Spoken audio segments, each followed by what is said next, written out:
ამ მინიატურას ქვია კაცი და ეს მინიატურა არის თითქმის ერთადერთი გამონაკლისი, რომელიც მისი დაწერიდან აი უკვე თითქმის 7 წელი არის გასული, ისე მომწონს და მიყვარს.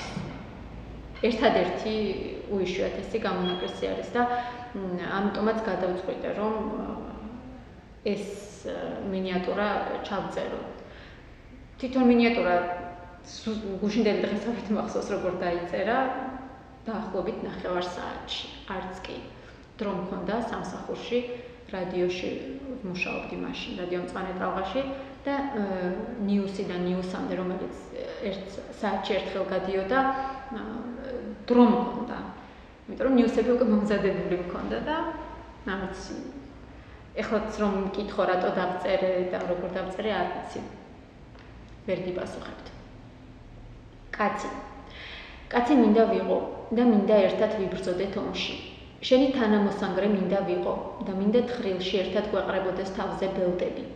ერთი ღერი სიგარეტი მინდა გქონდეს და მიწიანი თითებით ხან შენ მაბოლებინებდე და ხან მე. ერთი იარაღი უნდა გქონდეს, ერთადერთი ტყვით. და ამ ტყვიას ყოველი შემთხვევისათვის საგულდაგულოდ ვინახავდეთ. წერილს მინდა ვღებულობდეთ ერთი ქალისგან.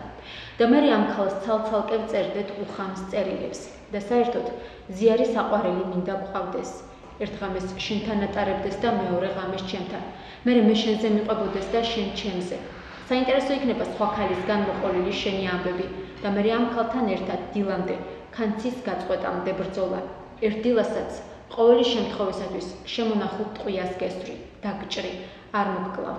კაცურად მინდა მოგიარო, ზურგზე მოგიკიდო, ჩემს ბეჭებზე ვიგრძნო შენი სხეულის სიმძიმე და სითბო, მაგრამ ვერ გადაგარჩინო.